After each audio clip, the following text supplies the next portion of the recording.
ನಮಸ್ಕಾರ. ಜಿ ಮುಖಾಮುಖಿ ಕಾರ್ಯಕ್ರಮಕ್ಕೆ ಸ್ವಾಗತ. ನಾನು ದಿವ್ಯಶ್ರೀ. ಇವತ್ತಿನ ಜಿ ಮುಖಾಮುಖಿ ಕಾರ್ಯಕ್ರಮದಲ್ಲಿ ಕುಣಿಗಲ್ ಕ್ಷೇತ್ರದಲ್ಲಿ ಆದಂತಹ ಬದಲಾವಣೆಗಳ ಕುರಿತಂತೆ ಮತ್ತು ರಾಜ್ಯ ಕಾಂಗ್ರೆಸ್ ಆಡಳಿತದ ಕುರಿತಂತೆ ಮಾತಾಡೋದಕ್ಕೆ ಕುಣಿಗಲ್ನ ಶಾಸಕರಾಗಿರುವಂತಹ ಎಚ್ ಡಿ ರಂಗನಾಥ್ ಅವರು ಇವತ್ತು ನಮ್ಮ ಕಾರ್ಯಕ್ರಮದಲ್ಲಿದ್ದಾರೆ. ಮೊದಲಿಗೆ ಅವರಿಗೆ ಕಾರ್ಯಕ್ರಮಕ್ಕೆ ಸ್ವಾಗತವನ್ನು ಕೋರೋಣ. ಸರ್, ಕಾರ್ಯಕ್ರಮಕ್ಕೆ ಸ್ವಾಗತ. ನಮಸ್ಕಾರ. ಹೇಗಿದ್ದೀರಿ ಸರ್? ಚೆನ್ನಾಗಿದ್ದೀನಿ. ಹೇಗೆ ನಡೀತಾ ಇದೆ ಕ್ಷೇತ್ರದ ಅಭಿವೃದ್ಧಿ? ಕ್ಷೇತ್ರದ ಅಭಿವೃದ್ಧಿ ವಿಚಾರದಲ್ಲಿ ಭಾಳಷ್ಟು ಚೆನ್ನಾಗಿ ಮಾಡ್ತಾ ಇದ್ದೀನಿ ಅಂತ ನನಗೆ ಸಮಾಧಾನ ಇದೆ. ಬಟ್ ಆಸೆನೂ ಇದೆ, ಇನ್ನೂ ಜಾಸ್ತಿ ಮಾಡಬೇಕು ಅನ್ನೋ ಒಂದು ಹಂಬಲ ಇದೆ. ಸೊ ಹಾಗಾಗಿ ಇನ್ನು ಹೆಚ್ಚಿಗೆ ಕೆಲಸ ಮಾಡಬೇಕು ಅನ್ನೋದಾದರೆ ನನ್ನ ಕಡೆಯಿಂದನೂ ಇನ್ನೂ ಭಾಳಷ್ಟು ಶ್ರಮ ಹಾಕಬೇಕು ಮತ್ತು ಸರ್ಕಾರದಿಂದನೂ ಹೆಚ್ಚಿಗೆ ಶಕ್ತಿ ಬೇಕು ಅಂತ ಆ ಕಡೆ ಮುಖ ಮಾಡ್ಕೊಂಡು ನೋಡ್ತಾ ಇದ್ದೀನಿ. ಓಕೆ. ಯೂಶಲಿ 2 ವರ್ಷದ ಅವಧಿ ಅಂತ ನಾವು ತಗೊಂಡಾಗ ಸಹಜವಾಗಿ ಒಂದು ನೀವು ಹೋಮ್ವರ್ಕು ಮಾಡಿರ್ತೀರಿ, ಒಂದು ಪ್ಲ್ಯಾನ್ ಸೆಟ್ ಮಾಡ್ಕೊಂಡಿರ್ತೀರಿ. ಈ 2 ವರ್ಷದ ಅವಧಿಯಲ್ಲಿ ನೀವು ಅಂದ್ಕೊಂಡಿದ್ದೆಲ್ಲವೂ ಆಗಿದೆಯಾ? ಎಲ್ಲವೂ ಆಗಿಲ್ಲ. ಆದರೆ ಈಗ ನೋಡಿ, ನನಗೆ ಹೆಚ್ಚಿನದಾಗಿ ನಮ್ಮ ರೈತರುಗಳು ಕೇಳ್ತಿದ್ದಂಥದ್ದು ಒಂದು ನೀರು, ಒಂದು ರಸ್ತೆಗಳೆಲ್ಲ ಮಾಡಿಬಿಟ್ಟಿದ್ದೀನಿ. ನೀರಿನ ವಿಚಾರದಲ್ಲಿ ನನಗೆ ಹೇಮಾವತಿದೊಂದು ದೊಡ್ಡ ಜವಾಬ್ದಾರಿ ಇದೆ. ಸುಮಾರು 25 ವರ್ಷದಿಂದ ಎಲ್ಲೋ ಒಂದು ಕಡೆ ಕುಣಿಗಲ್ ತಾಲೂಕು ಹೇಮಾವತಿ ನದಿ ನೀರಿನ ಮೇಲೆ ಅದೇ ಜೀವನಾಡಿ. ಅದನ್ನು ನಂಬ್ಕೊಂಡಿದ್ದಂಥ ಸಂದರ್ಭ ನಾವು ಬಾಲದ ತುದಿಲಿದ್ದೀವಿ. ಸೊ ಹಾಗಾಗಿ ಆ ನೀರನ್ನ ನಾವು ಪಡಿಲಿಕ್ಕೆ ಕಾಮಗಾರಿ 1,000 ಕೋಟಿ ರೂಪಾಯಿನೂ ಸರ್ಕಾರದಿಂದ ಕೊಟ್ಟಿದ್ದಾರೆ. ಆದರೆ ನಮಗೆ ಕಾಮಗಾರಿ ಶುರು ಆಗಿದೆ. ಆ ಸಂದರ್ಭದಲ್ಲಿ BJPಯವರು JDS ಅವರು ಒಂದು ಸ್ವಲ್ಪ ತೊಡಕು ಮಾಡ್ತಾ ಇದ್ದಾರೆ. ಅದೊಂದು ನೋವಿದೆ. ಬಟ್ ಅದನ್ನು ನಿವಾರಣೆ ಮಾಡೋಂಥ ಜವಾಬ್ದಾರಿನ ನಾನು ತೆಗೆದುಕೊಂಡಿದ್ದೇನೆ. ನನ್ನ ಜೊತೆ ಶಕ್ತಿಯುತವಾಗಿ DK ಸುರೇಶ್ ಸಾಹೇಬರು ಹೆಚ್ಚಿಗೆ ಜವಾಬ್ದಾರಿ ತೆಗೆದುಕೊಂಡಿದ್ದಾರೆ. ಇದ್ರ ಜೊತೆ ನಮ್ಮ ಸರ್ಕಾರ ನನ್ನಿಂದ ನಿಂತಿದೆ. ಸೊ ಹಾಗಾಗಿ ನಮ್ಮ ಜಿಲ್ಲಾ ಉಸ್ತುವಾರಿ ಮಂತ್ರಿಗಳು ಪರಮೇಶ್ವರ್ ಸಾಹೇಬರು ಮತ್ತು ನಮ್ಮ ಜಲಸಂಪನ್ಮೂಲ ಮಂತ್ರಿಗಳು DK ಶಿವಕುಮಾರ್ ಸಾಹೇಬರು ಎಲ್ಲರೂ ಇದನ್ನೇನ ಸರಿಪಡಿಸಲಿಕ್ಕೆ ಎಲ್ಲ ರೀತಿಯಲ್ಲೂ ನಾವು ಕ್ರಮವಾಗಿ ಮಾಡಿಕೊಡ್ತೇವೆ ಅನ್ನೋ ಒಂದು ಭರವಸೆಯಲ್ಲಿ ಹೋಗ್ತಾ ಇದ್ದೀವಿ. ಹೇಮಾವತಿ ನೀರನ್ನು ಉಳಿಸ್ಕೊಳ್ಳುವಂಥ ನಿಟ್ಟಿನಲ್ಲಿ ಏನಾದರೂ ಡೆಡ್ಲೈನ್ ಈ 1-3 ತಿಂಗಳಲ್ಲಿ ಆಗೋಗ್ಬಿಡುತ್ತೆ? ಆ ಥರ ಹೇಳೋದ್ಕಿಂತ ನಾನು ಈ ಥರ ಹೇಳಬಲ್ಲೆ. ಅದು 2 ವರ್ಷ ಬೇಕು ಕಾಮಗಾರಿ. 1,000 ಕೋಟಿ ರೂಪಾಯಿ, 34 ಕಿಲೋಮೀಟ್ರ್ ಪೈಪ್ಲೈನ್ ಹಾಕಬೇಕು. 2-3 ವರ್ಷ ಬೇಕಾಗುತ್ತೆ. ಅದು ಗುಬ್ಬಿಯಿಂದ ಬಂದು ನಮ್ಮ ನಾರ್ನಹಳ್ಳಿ ಅಂತ ಗುಬ್ಬಿ ಬಾರ್ಡ್ರಲ್ಲಿ ಬಂದು ಇಳಿಯುತ್ತೆ. ಸೊ ಹಾಗಾಗಿ ಅದು ನೀವು ರೋಡ್ ಅಕ್ವಿಷನ್ಸು ಡಿಗ್ ಮಾಡಬೇಕು, ಪೈಪ್ಲೈನ್ ಎನ್ಫೋರ್ಸ್ ಮಾಡಬೇಕು. ಹಾಗೆಯೇ ನಾವು ಲಾಡ್ ಆಫ್ ಕಂಟಿನ್ಯೂಟಿ ಆಫ್ ದಿ ಪ್ರೋಗ್ರಾಮ್ಸಲ್ಲಿ ಅದಕ್ಕೆ ಕೆಲವು ಇದನ್ನ ಏನು ಎಲ್ಲಿ ನಿಮಗೆ ತೊಂದರೆಗಳು, ರೈತರುಗಳದ್ದು ಜಮೀನುಗಳನ್ನು ಅಕ್ವೈರ್ ಮಾಡೋ ಸಂದರ್ಭದಲ್ಲಿ ಅವ್ರಿಗೆ ಕಾಂಪನ್ಸೇಷನ್ ಕೊಡಿಸ್ಬೇಕು. ಅದು ಪ್ರೊಸೀಜರ್ಸ್ ಇದೆ. ಆ ಪ್ರೊಸೀಜರ್ಸ್ ತಕ್ಕಂತೆ ಮಾಡಬೇಕಾದ್ರೆ it has is own time durations. So ಹಾಗಾಗಿ ಇದ್ರ ನಡುವೆ ಅಲ್ಲಿ ಬರೋಂಥ ಜಾಗದಲ್ಲಿ ಕೆಲವ್ರಿಗೆಲ್ಲ ಆತಂಕ ಇದೆ. ಏನಾದ್ರು ಬರೀ ಕುಣಿಗಲ್ ಮಾತ್ರ ನೀರು ತೆಗೆದುಕೊಂಡು ಹೋದ್ರೆ ಹೇಗೆ, ನಮ್ಗೇನಾರ ನೀರು ತೊಂದರೆ ಆಗುತ್ತಾ, ಕೊರತೆ ಆಗುತ್ತಾ ಅನ್ನೋದು. ಅದ್ರ ಜೊತೆಗೆ ಮಾಗಡಿದು ಈ ಒಂದು ವ್ಯವಸ್ಥೆಯಲ್ಲಿ ಅವ್ರಿಗೂ ಒಂದು ಸ್ವಲ್ಪ ನಿಗದಿ ಆಗಿದೆ. ಅದ್ರ ಬಗ್ಗೆ ಏನು ಅನ್ನೋ ಪ್ರಶ್ನೆ ಕೇಳ್ತಾ ಇದ್ದಾರೆ. ತುಮಕೂರು ಜಿಲ್ಲೆಯವರು ನಮ್ಮ ಜಿಲ್ಲೆ ಬಿಟ್ಟು ಹೋಗ್ಬಾರ್ದು ಅಂತ ಒಂದ್ ಕಡೆ ಹೇಳ್ತಾರೆ, ಒಂದ್ ಕಡೆ ಲಿಂಕ್ ಕೆನಾಲ್ ಮಾಡ್ಕೊಡುದು ಅಂತ ಅಂತಾರೆ, ಇನ್ನೊಂದ್ ಕಡೆ ಏನು ತುಮಕೂರು ಬ್ರಾಂಚ್ ಕೆನಾಲ್ ಇದೆ ಅದ್ರ ಮೂಲಕನೇ ಹೋಗ್ಬೇಕು ಅಂತಾರೆ. ಇವೆಲ್ಲನೂ ಕನ್ಫ್ಯೂಷನ್ಸ್ ಮಾಡಿ ಗೊತ್ತಲ್ಲ ರಾಜಕೀಯ. ನಿಮ್ಗೆ ಒಂದು ಯಾವ್ದಾರ ಒಳ್ಳೆ ಕೆಲಸ ಮಾಡಕ್ಕೋದ್ರೆ 100 ತರ ಪ್ರಶ್ನಾವಳಿಗಳನ್ನು ಎದ್ದೇಳಿಸ್ತಾರೆ. ಅದನ್ನೆಲ್ಲ ನಿಭಾಯಿಸುವಂತ ಒಂದು ದಿಟ್ಟತನ ಬೇಕು. ಅದನ್ನ ನನಗೆ ಇವಾಗ ಆ ತರ ನನಗೆ ಒಂದು ಅನುಭವ ಆಗ್ತಿದೆ.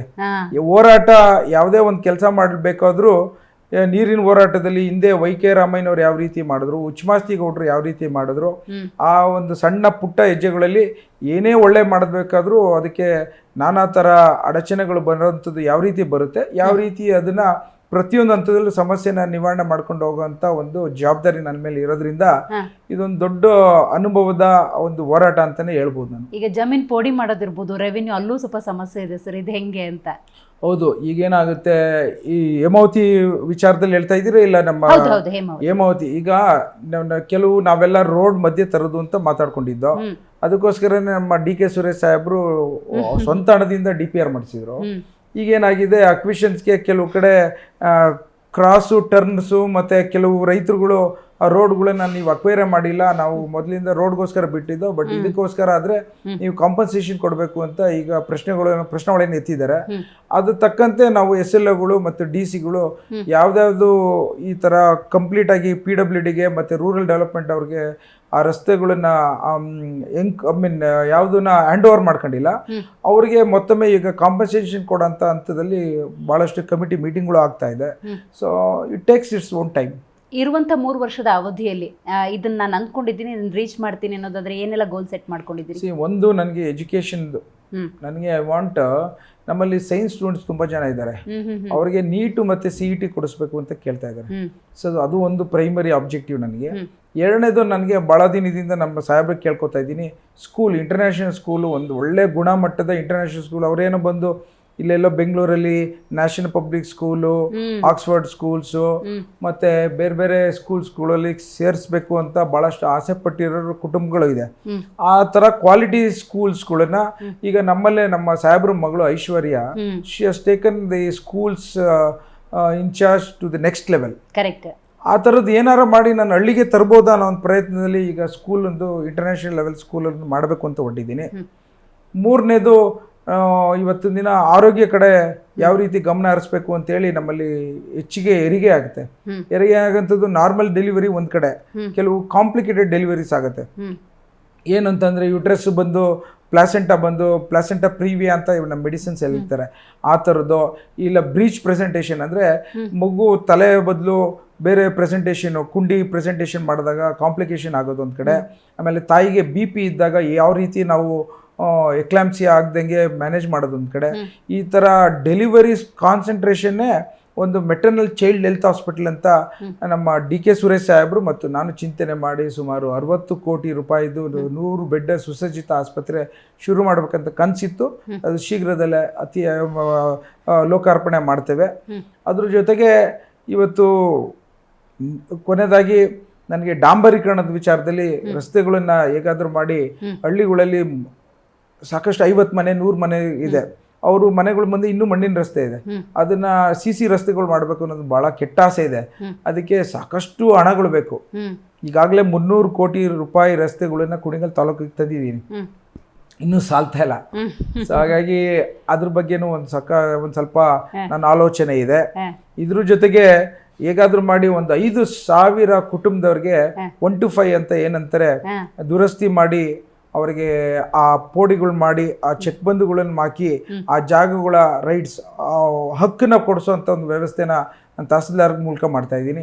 ಇದ್ರ ಜೊತೆಗೆ ನಮ್ಮ MP ಅವ್ರದ್ದು ಬಲವಾದಂಥ ನನ್ನ ಮೇಲೆ ಡೈರೆಕ್ಷನ್ಸ್ ಕೊಟ್ಬಿಟ್ಟಿದ್ದಾರೆ, ಹೇಗಾದ್ರೂ ಮಾಡಿ 10,000 ಸೈಟ್ಸ್ಗಳು ನೀನು ಕೊಡಬೇಕು ಅಂತ. ನಾನೊಂದು 280-300 ಎಕರೆಗಳನ್ನ ಈಗ ಆಶ್ರಯಕ್ಕೆ ಹಾಕೊಂಡಿದ್ದೀನಿ. ಅವ್ರು ಹೇಳೋದು 1,000 ಎಕರೆಗಳು ಮಾಡಬೇಕು ಅಂತ. ಅದೊಂದು ದೊಡ್ಡ ದಿಟ್ಟವಾದಂಥ ಹೆಜ್ಜೆ, ಆ ದಿಕ್ಕಿನಲ್ಲಿ ಹೋಗ್ಲೇಬೇಕು ಅಂತ ಹೇಳಿ ಇವತ್ತು ನನ್ನ ಪ್ರಕಾರ ಒಂದು 3,000 ಸೈಟ್ಸ್ ರೆಡಿ ಮಾಡ್ಕೊಂಡಿದ್ದೀನಿ. ಇನ್ನು ಒಂದು 7,000 ಸೈಟ್ಸ್ ಹೆಂಗ್ ಮಾಡೋದೋ ಗೊತ್ತಿಲ್ಲ, ದೇವ್ರ ಇಚ್ಛೆ, ನನ್ನ ಜನಗಳ ಆಸೆ, ನನ್ನ ತಂದೆಯವರ ಆಸೆ, ಮತ್ತು ಎಲ್ಲದಕ್ಕಿಂತ ಹೆಚ್ಚಿನದಾಗಿ DK ಸುರೇಶ್ ಅವರ ಒಂದು ಕನಸು, ಅದನ್ನ ನಾನು ಫುಲ್ಫಿಲ್ ಮಾಡಬೇಕು ಅನ್ನೋದು ಹಠ ತೊಟ್ಟಿದ್ದೀನಿ. ನೋಡೋಣ. ಜನಸಾಮಾನ್ಯರು ಮೂಲಭೂತವಾಗಿ ಕೇಳುವಂಥದ್ದು ಒಂದು ಆರೋಗ್ಯ ಶಿಕ್ಷಣ. ಈ ಕ್ಷೇತ್ರದ ಮಟ್ಟದಲ್ಲಿ ನೋಡೋದಾದ್ರೆ ಸರ್ಕಾರಿ ಶಾಲೆಗಳಿರ್ಬೋದು ಅಥವಾ ಆಸ್ಪತ್ರೆ ಗುಣಮಟ್ಟವನ್ನ ಕಾಯ್ದುಕೊಳ್ಳುವಲ್ಲಿ ನೀವಲ್ಲಿ ಸುಧಾರಣೆ ತರುವಂತ ನಿಟ್ಟಿನಲ್ಲಿ ಅದೇ ಅದು ಆರೋಗ್ಯದ ವಿಚಾರದಲ್ಲಿ ಏನಾಗ್ತಿದೆ, ಸಾಕಷ್ಟು ಜನ ಇವತ್ತು ನೋಡಿ, ನನಗೆ ಗೊತ್ತಿದ್ದಂಗೆ ನಮ್ಮ ಕುಣಿಗಲಲ್ಲಿ 15,780 ನಾನು ಲೆಕ್ಕ ಹಾಕ್ಸಿದ್ದೀನಿ, ಅಷ್ಟು ಜನ ಡಯಾಬಿಟಿಸ್ ಇದ್ದಾರೆ. ಆಮೇಲಿಂದ ಒಂದು 25,000 ಜನ ಹೈಪರ್ಟೆನ್ಸಿವ್ ಇದ್ದಾರೆ. ನಮ್ಮಲ್ಲೆಲ್ಲ ಏನಾಗಿದೆ ಅಂದರೆ ಹಳ್ಳಿಗಳಲ್ಲೆಲ್ಲ ಹಿರಿಕರೆಲ್ಲ ಮನೇಲಿದ್ದಾರೆ, ಹುಡುಗರೆಲ್ಲ ಬೆಂಗಳೂರು ತಲುಪಿಟ್ಟಿದ್ದಾರೆ, ವಲಸೆ ಹೋಗಿದ್ದಾರೆ. ಅವ್ರನ್ನ ಎಲ್ಲೋ ಒಂದು ಕಡೆ ನಾನೇ ಒಬ್ಬ ಡಾಕ್ಟರ್ ಆಗಿ ಕೂತು ಮಾಡಬೇಕು ಅಂತ ಆಸೆ, ಟೈಮ್ ಆಗ್ತಾ ಇಲ್ಲ. ಅದಕ್ಕೇನೆ ಒಂದು ವ್ಯಾನು, ಇದಕ್ಕೋಸ್ಕರನೇ ಮೊಬೈಲ್ ಕ್ಲಿನಿಕ್ ವ್ಯಾನನ್ನ ಸರ್ಕಾರದಿಂದ ಕೊಡೋಂಥ ಪ್ರಯತ್ನ ಇದರಲ್ಲಿದೆ. ಬಟ್ ನನ್ನ ಹೆಸರಲ್ಲೇ DK ಚಾರಿಟಬಲ್ ಟ್ರಸ್ಟ್ ವತಿಯಿಂದ ಮಾಡಬೇಕು ಅಂತ ಕನಸಿದೆ. ಅದೊಂದು ಸುಮಾರು 50-60 ಲಕ್ಷ ಖರ್ಚಾಗುತ್ತೆ. ಅದರಲ್ಲಿ ಒಂದು ಸ್ವಲ್ಪ ಒಂದು ಹೆಜ್ಜೆ ಮುಂದೆ ಹೋಗ್ಬೇಕು ಅಂತ ಈಗ ಮಾಡ್ತಾ ಇದ್ದೇನೆ.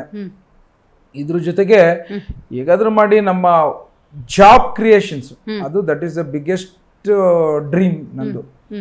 ಐ ಡೋಂಟ್ ನೋ, ನನ್ನ ಹತ್ರ ಇವಾಗ ನೋಡಿ, ಇವತ್ತು ನೀವು ಬಂದಿದ್ದೀರಿ, ಸಾಕಷ್ಟು ಜನ ಬೀಟ್ ಮಾಡಿದೆ, ಒಂದು 2-3 ಜನಕ್ಕೆ ನಾನು ಮಾತಾಡಿ ಕೆಲಸ ಕೊಡಿಸ್ತೀನಿ. ನಾವು ಕೆಲಸ ಕೊಡಿಸೋದು ಏನು ಅಂದರೆ, ITI ಮಾಡಿರೋರಿಗೆ 25,000, BA BCom BSc ಆ ಥರ ಮಾಡಿರೋರು 30,000 ಆದವ್ರಿಗೆ ಕೊಡಿಸ್ಬೋದು. ಅಷ್ಟಕ್ಕೆ ಬದುಕಕ್ಕೆ ಬೆಂಗಳೂರಲ್ಲಿ ಸಾಲದು. ಕರೆಕ್ಟ್. ಇವತ್ತು ನನ್ನ ಹೆಂಡ್ತಿನೂ ಇನ್ನೂ ಶಿ ಈಸ್ ಅರ್ನಿಂಗ್, ಹೋಗಿ ದುಡಿತಾ ಇದ್ದಾಳೆ, ಕಾಲೇಜ್ಗೆ ಹೋಗಿ ಸಂಬಳ ದುಡಿತಾ ಇದ್ದಾಳೆ. ನಾನು ML ಆಗಿದ್ಕೊಂಡು ನನ್ನ ವೈಫು ದುಡಿತಾ ಇರೋಂಥ ಹಿನ್ನೆಲೆಯಲ್ಲಿ ನಾವೇನೆ ಪ್ರತಿ ಹಂತದಲ್ಲೂ ಒಂದೊಂದ್ಸಲಿ ಆಲೋಚನೆ ಆಗುತ್ತೆ, ದುಡ್ಡು ಒಂದು ಸೆಕೆ 30,000 ತಗೊಂಡು ಹಿಂಗಿರ್ತಾರೆ. So that is a tough life. ಅದಕ್ಕೋಸ್ಕರನೇ ನಾನು ಇಂಡಸ್ಟ್ರಿಗಳನ್ನ ಕುಣಿಗಲ್ ತರಕ್ಕೆ ನೋಡಿದೆ. ಅಲ್ಲಿ ಕುಣಿಗಲಲ್ಲಿ ಲ್ಯಾಂಡ್ಸ್ಗಳು ಯಾರು ಕೊಡಕ್ಕೆ ರೆಡಿ ಇಲ್ಲ. ರೈತರುಗಳು ಅವ್ರು ಹೇಳೋದು ಸರಿನೇ, ಏರ್ಪೋರ್ಟ್ ತರಕ್ಕೆ ಹೋದಾಗಲೇ ನೀವು ದಯವಿಟ್ಟು ನಮಗೆ ನೀವು 1 ಕೋಟಿ ಕೊಡಿ, 2 ಕೋಟಿ ಕೊಡಿ, ನಮಗೆ ದುಡ್ಡು ಬೇಡ, ನಮ್ಮ ಜಮೀನು ಇರಲಿ ಅಂತ ಕೇಳಿರೋಂಥ ಮನಸ್ಥಿತಿ ಬಂದ್ಬಿಟ್ಟಿದೆ ಈಗ ರೈತರದ್ದು. ಸೊ ಹಾಗಾಗಿ ನನಗೆ ಈಗ ಏನಾರ KDB ಲ್ಯಾಂಡ್ಸ್ಗಳು ಕೊಟ್ಟು ಇಂಡಸ್ಟ್ರಿಗಳು ತರಬೇಕು ಅಂತಂದರೆ ಅಷ್ಟು ಸುಲಭ ಇಲ್ಲ. ಸೊ ಈಗ ಮೊದಲಂತೆ ಅಷ್ಟು ನನಗೆ ರೈತರುಗಳು ಓಪನ್ ಆಗಿ ನೀವು ಮಾಡಿ ಅಂತ ಮುಂದೆ ಬರ್ತಾ ಇಲ್ಲ. ಈ ಬ್ಯಾಕ್ಗ್ರೌಂಡಲ್ಲಿ ನಾನು ಸ್ಕಿಲ್ ಡೆವಲಪ್ಮೆಂಟನ್ನ ಕೊಟ್ಟು ಒಂದು ಸ್ಕಿಲ್ ಡೆವಲಪ್ಮೆಂಟ್ ಪ್ರೋಗ್ರಾಮ್ ಮಾಡ್ತಾ ಇದ್ದೀನಿ. ಮಾರ್ಕೆಟ್ ಇಂಡಸ್ಟ್ರಿಗೆ ಏನು ಬೇಕು, ಇವರು ಕಲ್ತಿರೋದು ಏನು ವಿದ್ಯಾಭ್ಯಾಸ ಇದೆ, ಅದ್ರ ಮಧ್ಯೆ ಏನಿದೆ ಅಂತ ಬ್ರಿಡ್ಜ್ ಮಾಡೋಣ ಅಂತ ಅದನ್ನ ತಯಾರಿ ಮಾಡಿ ಅವ್ರ ಕಂಪ್ನಿಗಳಿಗೆ ಕಳಿಸೋಂಥ ಒಂದು ಪ್ರಯತ್ನ ಇದೆ. ಸೊ ಅದಕ್ಕೋಸ್ಕರ ಸ್ಕಿಲ್ ಡೆವಲಪ್ಮೆಂಟ್ ಒಂದು ಲ್ಯಾಬ್ ಮಾಡೋಣ ಅಂತಿದ್ದೀವಿ. ಅದನ್ನು ನನ್ನ ವೈಫ್ ಬಹಳಷ್ಟು ಆಸಕ್ತಿಲಿದ್ದಾಳೆ. ಅದೊಂದಾದ್ರೆ ಏನಾದ್ರು ಒಂದು ಹೆಜ್ಜೆ ಮುಂದೆ ಹೋಗ್ಬೋದು ಅಂತ ನಾನು ಭಾವಿಸ್ತೇನೆ. ಖಂಡಿತ. ಇದು ಕ್ಷೇತ್ರದ ಜವಾಬ್ದಾರಿಗಳ ಬಗ್ಗೆ ಮಾತಾಡಿದ್ರೆ, ಕರ್ನಾಟಕ ಕಾಂಗ್ರೆಸ್ನ ಶಾಸಕರಾಗಿ ರಾಜ್ಯದ ಬಗ್ಗೆ ಮಾತಾಡೋದಾದ್ರೆ, ರಾಜ್ಯದ ಜನಕ್ಕೆ ಈ ಆಡಳಿತ ತೃಪ್ತಿ ತಂದಿದೆ ಅಂತ ಅನ್ಸುತ್ತಾ? ಅಫ್ಕೋರ್ಸ್. ನೀವು ಒಂದು ತಿಳ್ಕೊಳ್ಳಿ, ನಾನೇ ಇವಾಗ ML ಆಗಿ ನಾನು ಅದು ಮಾಡ್ಬೋದು ಇದು ಮಾಡ್ಬೋದು ರೀ, ಒಂದೇ ಒಂದು ನೀರು ತರಕೇನೆ ವಿರೋಧ ಪಕ್ಷದವರು ನೀವು ಈಗ ಒಂದು ಬಸ್ ಕೊಟ್ರೆ, ಬಸ್ ತಂದಿದ್ದೀನಿ ಅಂದ್ರೆ ಬಸ್ಸು ಟೈರ್ ಚೆನ್ನಾಗಿಲ್ಲ, ಸ್ಟೇರಿಂಗ್ ಸರಿ ಇಲ್ಲ, ಪೇಂಟ್ ಚೆನ್ನಾಗಿಲ್ಲ, ಇದ್ರ ನೀವು ತಂದಿರೋಂಥ ಡಿಸೈನ್ ಚೆನ್ನಾಗಿಲ್ಲ, ಈ ತರ ಏನ್ ಬೇಕಾದ್ರೆ ಅಬ್ಜೆಕ್ಷನ್ ಮಾಡ್ಬೋದು. ನೀರ್ ತರ್ತಾ ಇರೋ ವಿಚಾರಕ್ಕೆ ಅಪೋಸಿಷನ್ ಅವರು ನೀವು ತರ್ತಾ ಇರೋದು ಓಕೆ, ಬಟ್ ಇವಾಗ ಮೊದಲೆಲ್ಲ ಯಾವ್ದೇ ಕಾರಣಕ್ಕೂ ನೀವು ಲಿಂಕ್ ಕೆನಾಲ್ ಅವೈಜ್ಞಾನಿಕ ಅನ್ನೋರು ಶುರು ಮಾಡೋದು. ಯಾವಾಗ ನಾವು ಎಕ್ಸ್ಪ್ಲೇನ್ ಮಾಡಕ್ ಶುರು ಮಾಡಾದ್ಮೇಲೆ ಓಕೆ ನೀವು ತರೋದು ಯಾವ್ದೋ ಮಾಗಡಿ ಹೆಸರು ಹೇಳ್ತೀರಂತೆ, ರಾಮನಗರ ತೊಗೊಂಡೋಗ್ತೀರಂತೆ, ಹಂಗೆ ಶುರು ಮಾಡಿದ್ರು ಗುಮಾನಿಗಳು. ನಾನು ಹೇಳಿದೆ ನನಗಿರೋದು 3,000 MCFT ನೀರು, ನಾನು ಅದ್ರಲ್ಲಿ ಒಂದೇ ಒಂದು ಹನಿನೂ ಯಾರಿಗೂ ಕೊಡಕ್ ತಯಾರಿಲ್ಲ. ನೀವ್ಯಾಕೆ ಮಾಗಡಿ ಹೆಸರು ಹೇಳ್ತೀರಾ, ಬೇರೆಯವ್ರ ಹೆಸರು ಹೇಳ್ತೀರಾ ಅಂತಂದ್ರೆ ಅದಕ್ಕೆ 108 ಆರೋಪಗಳು ಮಾಡ್ತಾರೆ. ಈಗ ನಾವು 1,000 ಕೋಟಿ ಬೇಕಾಯ್ತು ಪೈಪ್ಲೈನು, ಅದಕ್ಕೇನೋ ನೀವು ಕಮಿಷನ್ಗೋಸ್ಕರ ದುಡ್ಡು ತಂದಿದ್ದೀರಾ ಅಂತಾರೆ. ಏನು ಉತ್ತರ ಕೊಡೋದು? ಯಾವ ಕಡೆಗೂ ಹೊರಡಂಗಿಲ್ಲ. ಬೇಸರ ಆಗ್ಬಿಟ್ಟಿದೆ. ಯಾವ್ದಾರ ಒಂದು ಒಳ್ಳೆ ಕೆಲಸ ಮಾಡಕ್ ಹೋದ್ರು ಒಂದು 10 ಆರೋಪಗಳು ಮಾಡೋದು, ಅಡಚಣೆ ಮಾಡೋದು, ಯಾವ್ದು ಸುಲಭ ಇಲ್ಲ ಇಂಡಿಯಾದಲ್ಲಿ. ನೀವು ಡೆಮಾಕ್ರೆಟಿಕ್ ಸೆಟಪ್ ಅಲ್ಲಿ ನೀವು ತಿಳಿದಂಗೆ ನಾನೇನು ಒಳ್ಳೇದ್ ಮಾಡ್ತೀವಿ. ಒಂದು ಉದಾಹರಣೆ ಹೇಳ್ತೀನಿ. ಒಬ್ಬ ನಿರ್ಗತಿಕ ನಮ್ಮ ಆಸ್ಪತ್ರೆ ಮುಂದೆ 4 ದಿನ ಮಲಗಿದ್ದಾನೆ. Is lying in the pool of faeces and urine. ಮೈಯೆಲ್ಲ ಕಕ್ಕಾಗಿದೆ 4 ದಿನದಿಂದ. ಒಂದ ಮಾಡ್ಕೊಂಡಿದ್ದಾನೆ. ಅವನ ಹತ್ರ ಹೋಗ್ಲಿಕ್ಕೆ ಎಲ್ಲರೂ ಮುಚ್ಕೊಂಡು ದೂರದಲ್ಲಿ ಅವ್ರ ಡಾಕ್ಟರ್ಗಳು. ನನ್ ಗಮನಕ್ಕೆ ಬಂತು 4ನೇ ದಿನ. ನಾನು ತಕ್ಷಣನೇ ಡಾಕ್ಟರ್ ಕರ್ದು ಬೈದು ವೀಲ್ ಚೇರ್ ತಗೊಂಬ ಅಂತ ಹೇಳಿ ನಾನು ಹುಡುಗರನ್ನ ಎಲ್ಲ ನೋಡ್ತೀನಿ, ಎಲ್ಲರೂ ಲೀಡರ್ಗಳೆಲ್ಲ ದೂರ ನಿಂತ್ಕೊಂಡ್ರು ಮೂಗು ಮುಚ್ಕೊಂಡು. ನಾನು ತಕ್ಷಣನೇ ಮಾಸ್ಕ್ ತಂದು ಹಾಕಿ, ಗ್ಲೌಸ್ ತಂದು ಹಾಕೊಂಡು, ಬಟ್ಟೆ ಎಲ್ಲರ ಮುಂದೆ ಪಬ್ಲಿಕ್ ಅಲ್ಲಿ ಹರಿದ್ಬಿಟ್ಟೆ. ನಾನು ಹಳೆ ಫುಲ್ ಮೈಯೆಲ್ಲ ಕಕ್ಕಾಯ್ತು. ಇಮಿಡಿಯೇಟ್ ಆಗಿ ನೀರು ತರಿಸಿ, ಸೋಪ್ ತಂದು ಸ್ನಾನ ಮಾಡಿಸಿ, ಅವನಿಗೆ ನಾನೇ ಸ್ನಾನ ಮಾಡಿ, ನಮ್ಮ ಜೊತೆ ವಾರ್ಡ್ ಬಾಯ್ಸ್ಗಳು ಹಾಕೊಂಡು ಅವನ್ನ ರೆಡಿ ಮಾಡಿ ಹೊಸ ಬಟ್ಟೆ ಹಾಕ್ಬಿಟ್ಟು ವೀಲ್ ಚೇರಲ್ಲಿ ಕೂರಿಸ್ಬಿಟ್ಟು ಆರ್ಫನೇಜ್ ಅನಾಥಾಶ್ರಮಕ್ಕೆ ಕಳಿಸ್ದೆ. ಅದಕ್ಕೆ ಸೋಷಿಯಲ್ ಮೀಡಿಯಾದಲ್ಲಿ ಅಲ್ಲಿ ಇಲ್ಲಿ ಕಾಮೆಂಟ್ಸ್ಗಳು ಕೇಳಿದೆ, ಡಾಕ್ಟರ್ ರಂಗನಾಥ್ ಇವೆಲ್ಲ ನಾಟಕೀಯ ಬೆಳವಣಿಗೆ, ಮತಕ್ಕೋಸ್ಕರ ಮಾಡಿದ್ದಾನೆ ಇವನು, ಆ ತರ ಈ ತರ ಮಾಡಿದಾಗ ಏನು ಇದು ಅಷ್ಟು ಸುಲಭ ಇಲ್ಲ. ಆಚೆ ನೀವು ತಿಳಿದಂಗೆ ನಿಮ್ಗೇನಾರ ಥಿಕ್ ಸ್ಕಿನ್ ಇಲ್ಲ ಅಂದ್ರೆ, ದಪ್ಪ ಚರ್ಮ ಇಲ್ಲ ಅಂದ್ರೆ, ನೀವು ಪೊಲಿಟಿಕ್ಸ್ ಅಲ್ಲಿ, ರಾಜಕಾರಣದಲ್ಲಿ, ಸಮಾಜ ಸೇವೆ ಇರ್ಲಿಕ್ಕೆ ಆಗೋದಿಲ್ಲ ಅನ್ನೋ ಮಾತನ್ನ ಹೇಳಲಿಕ್ಕೆ ಇಚ್ಛೆ ಪಡ್ತೀನಿ.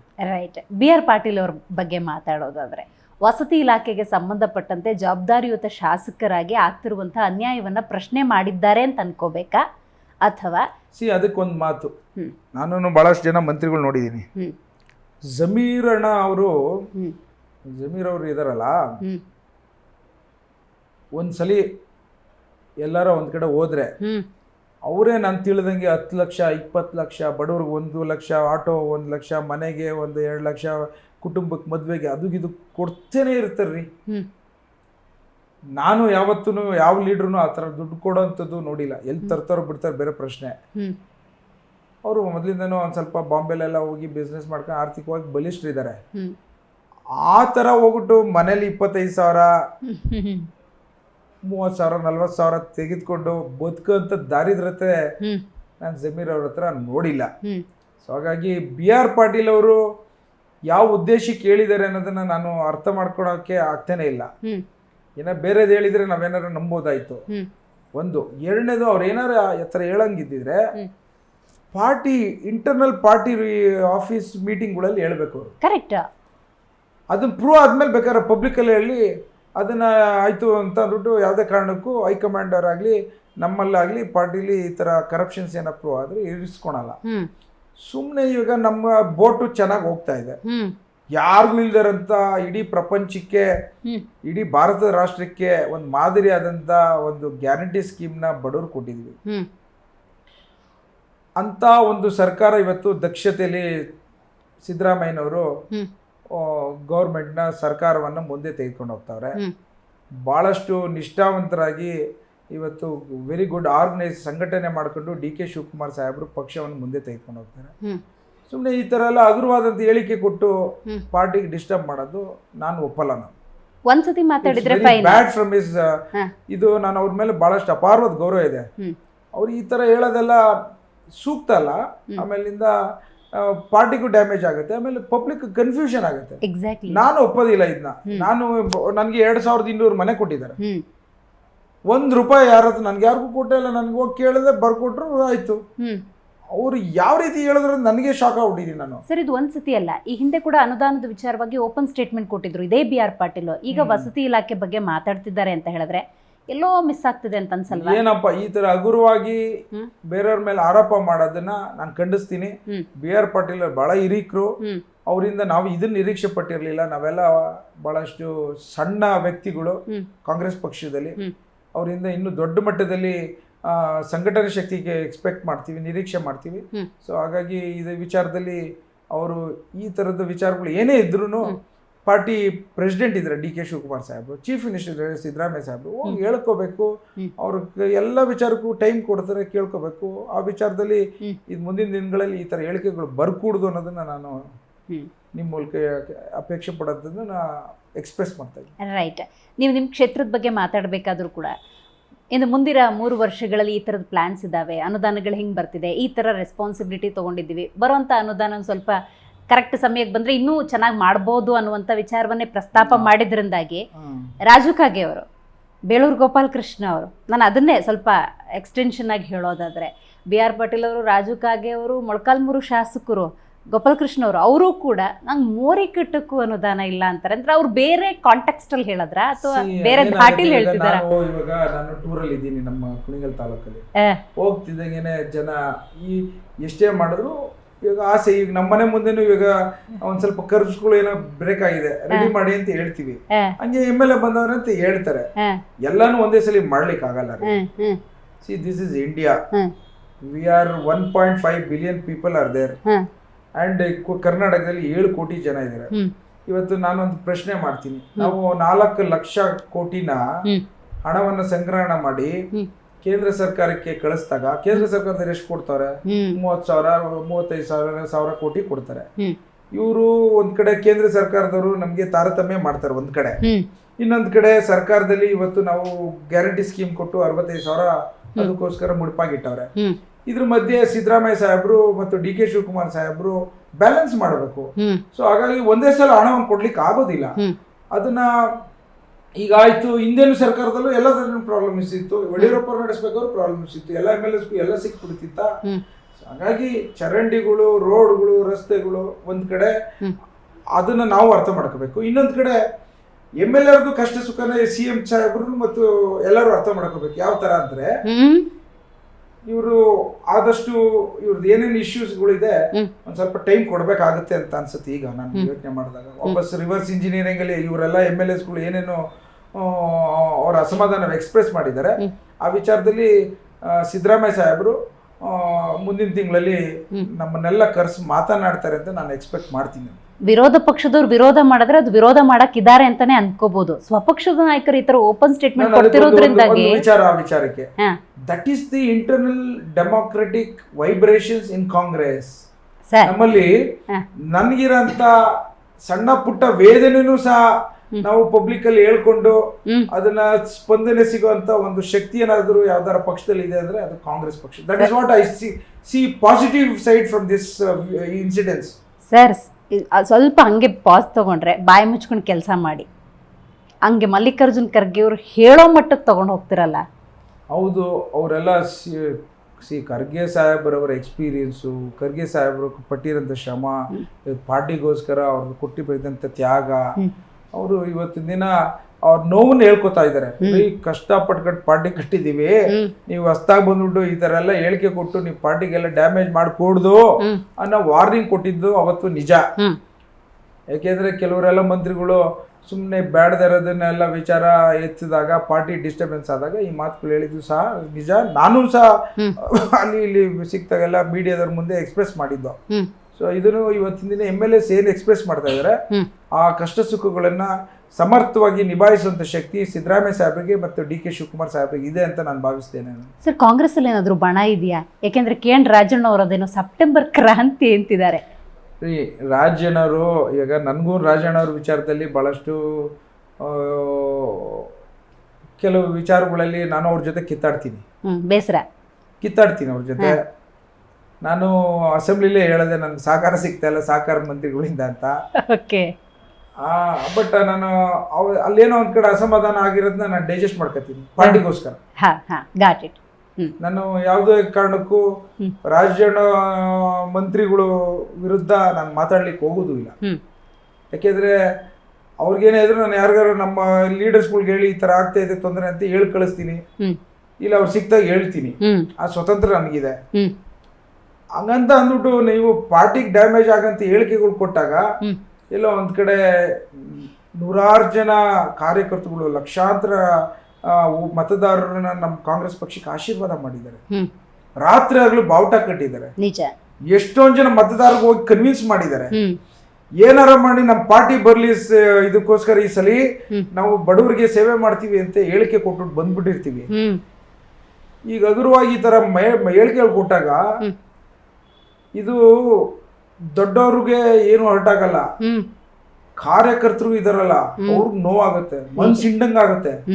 ಯಾಕೆ ಈ ತರ ಮಾಡ್ತಾ ಇದಾರೆ, ಏನ್ ತೊಂದರೆ ಆಗಿದೆ, ಎಲ್ಲಾನು ಅವಕಾಶ ಸಿಕ್ಕಿದೆ, ನೀವು ಈ ತರ ಹಗುರವಾಗಿ ಹೇಳಿಕೆ ಕೊಟ್ಟು ನಮ್ಮ ಪಾರ್ಟಿಗೆ ಗೊಂದಲಕ್ಕೆ ಈಡೇರಿಸ್ಬಿಡಿ ಅಂತ ಗ್ರೌಂಡ್ ಲೆವೆಲ್ ಅಲ್ಲಿ ಕೆಲವು ಟೈಮಲ್ಲಿ ಹೇಳೋಂತ ಮಾತುಗಳು ಕೇಳಿದೀನಿ.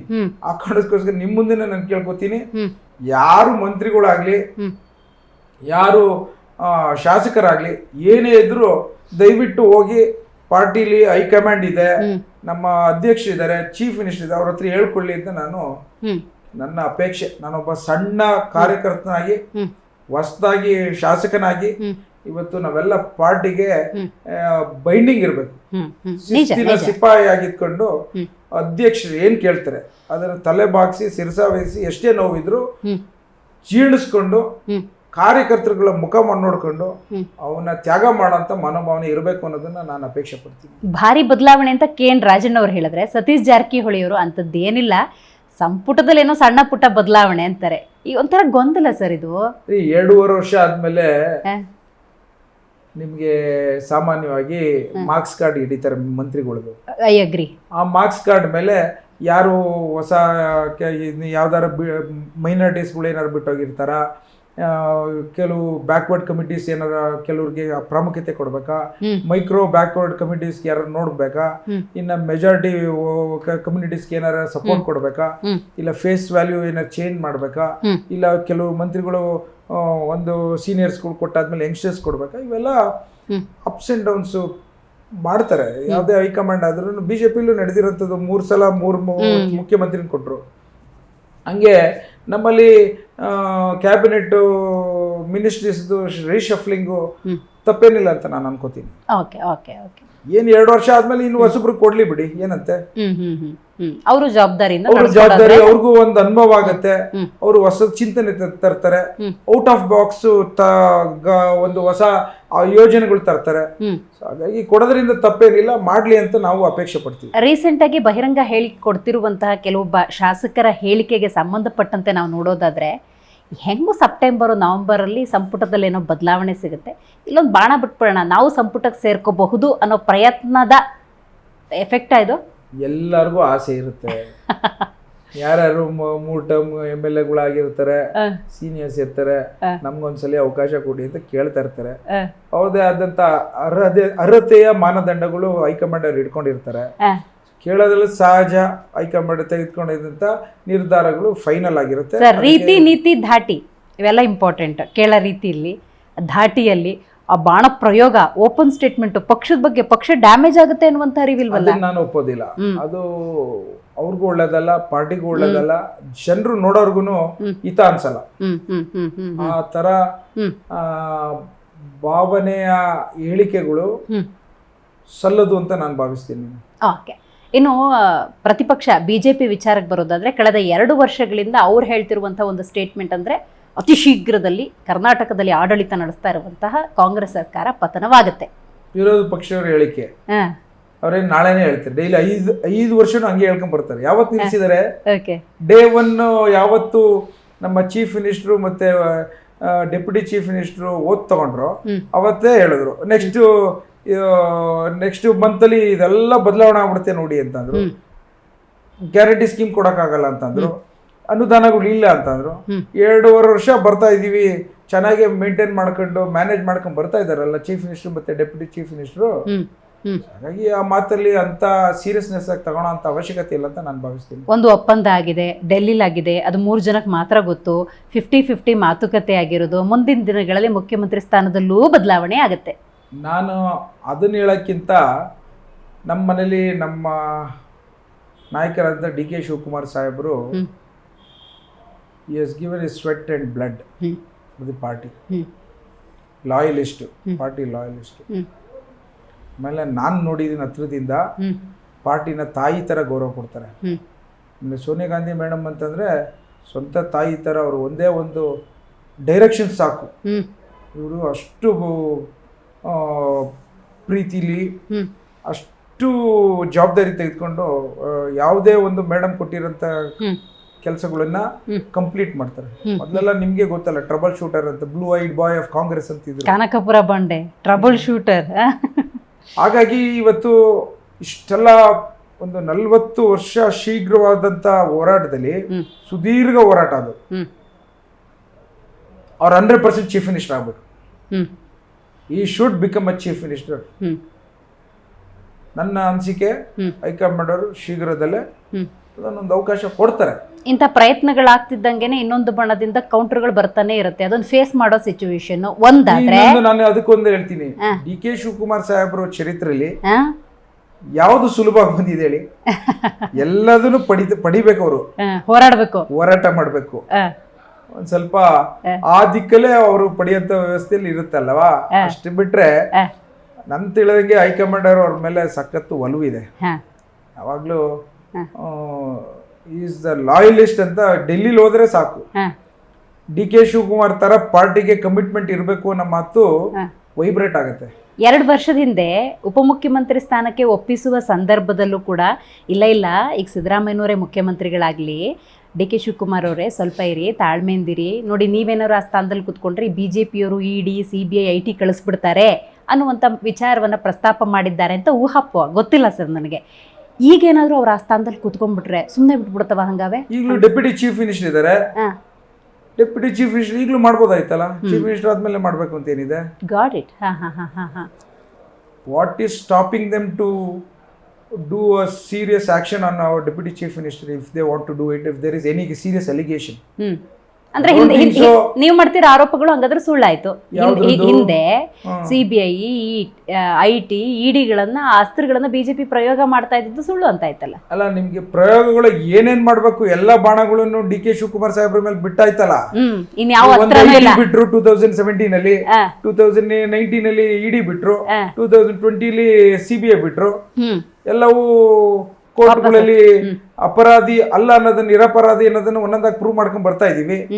ಸೊ ಹಾಗಾಗಿ ಏನಾರ ಒಂದು ತಿರುಳಿದ್ದು ನೀವು ರಾಜಕೀಯ ಬಿಟ್ಟು ಏನಾರು ಮಾಡಿದ್ದಿದ್ರೆ ಅದನ್ನ ಜನ ಒಪ್ಪರು. ಈಗ ಗೊತ್ತಾಗ್ತಿದೆ, ನಿಮ್ಗೆ ಗೊತ್ತು, ED ಅವರು ಸುಮಾರು 200 ಕೇಸ್ ಹಾಕಿರೋದ್ರಲ್ಲಿ ಪ್ರಾಸಿಕ್ಯೂಷನ್ ಆಗಿರೋದೇ ಓನ್ಲಿ 2% ಅಷ್ಟೇ. ಆಮೇಲಿಂದ ಎಲ್ಲವನ್ನೂ ರಾಜಕೀಯಕ್ಕೆ ಬಳಸ್ಕೊಳಂತ ಒಂದು ಪಬ್ಲಿಕ್ ಐಲೂ BJP ಅವ್ರ ಬಗ್ಗೆ ಮಾತನಾಡ್ತಾರೆ. ಸೊ ಹಾಗಾಗಿ ಆ ವಿಚಾರದಲ್ಲಿ ಇದನ್ನೆಲ್ಲ ಅವ್ರೂ ಕಡಿಮೆ ಮಾಡ್ಕೋಬೇಕು ಅಂತ ನಾನು ಭಾವಿಸ್ತೀನಿ. ನಾನು DK ಶಿವಕುಮಾರ್ ಅವ್ರನ್ನ ನಂಬಿರೋರು, ಅವರನ್ನ ಬೆಂಬಲಿಸೋರು ನೋಡಿ ಹಂತ ಹಂತವಾಗಿ ಹೋರಾಡಿ ಆ ಸ್ಥಾನವನ್ನು ಪಡ್ಕೊಳ್ತಿದ್ದಾರೆ. ಜೊತೆಗೆ DK ಶಿವಕುಮಾರ್ ಅವರು ಹೇಳಿದ್ದು ಹೈಕಮಾಂಡ್ ಮಟ್ಟದಲ್ಲಿ ಆಗತ್ತೆ ಅನ್ನೋದಕ್ಕೆ ಒಂದು ನಿದರ್ಶನ ಅಂತ ಹೇಳಿದ್ರೆ ಜಾತಿ ಗಣತಿಯಲ್ಲಿ ನೋಡಿ ಸಿದ್ದರಾಮಯ್ಯನವ್ರಿಗೆ ಹಿನ್ನಡೆ ಆಯ್ತು ಅಂತ ಮಾತಾಡ್ತಾರೆ. ಹೌದಾ?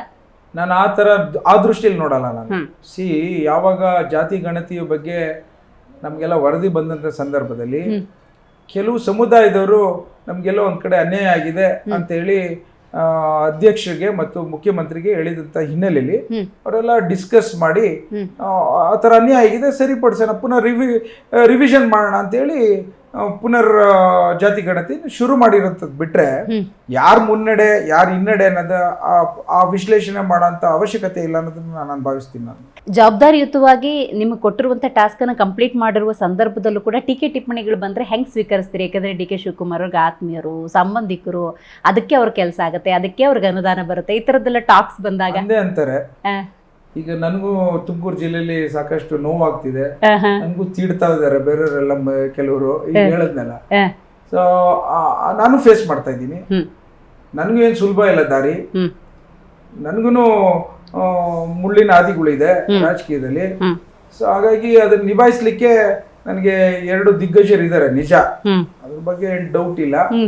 ಬಟ್ ಆ ವಿಚಾರದಲ್ಲಿ ಇವತ್ತಿನ ದಿನ ನನಗೆ ದೇವರ ಆಶೀರ್ವಾದ, ಕುಣಿಗಲ್ ತಾಲೂಕಿನ ಜನರ ಆಶೀರ್ವಾದ ಮತ್ತು ನನ್ನ ಶಿವಕುಮಾರಣ್ಣ ಮತ್ತು DK ಸುರೇಶ್ ಸಾಹೇಬ್ರವರ ಆಶೀರ್ವಾದ ಎಲ್ಲಿವರೆಗೂ ಇರುತ್ತೋ ಅಲ್ಲಿವರೆಗೂ ನಾನು ಯಾವುದನ್ನು ತಲೆ ಕೆಡಿಸ್ಕೊಂಡಂಗೆ ಏನು ಒಳ್ಳೇದು ಮಾಡಬೇಕು ಅನ್ಸುತ್ತೋ ಅದರಂತೆ ನಾನು ಆ ದಿಕ್ಕಿನಲ್ಲಿ ಹೋಗ್ತೀನಿ ಅಂತ ಹೇಳಬಲ್ಲೆ. ನಾನು ಖಂಡಿತ ಸರ್, ಇವತ್ತಿನ ಕಾರ್ಯಕ್ರಮದಲ್ಲಿ ನೀವು ಭಾಗಿಯಾಗಿ ಬಹಳ ನೇರವಾಗಿ ಮುಕ್ತವಾಗಿ ಹಲವಾರು ವಿಚಾರಗಳನ್ನು ಹಂಚಿಕೊಂಡ್ರಿ. Thank you so much. Thank you.